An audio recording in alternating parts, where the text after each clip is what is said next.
Donc c'est vrai qu'il y a, tu le disais, hein, il y a grosso modo 4 grandes familles de private assets. On a le private equity avec du buyout, capital investissement, capital risque, etc. On a de la dette privée. On a les fonds d'infra, donc tu parlais d'Andera entre autres. Et puis on a donc l'IMO. Et donc sur la partie private equity immobilier,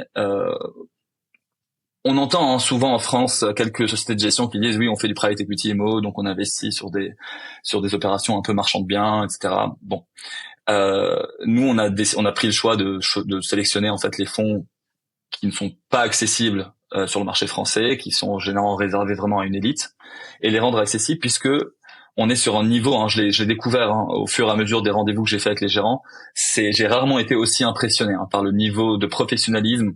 C'est des gérants qui sont obnubilés par l'optimisation, la maximisation du TRI, et donc en fait l'optimisation du cash management.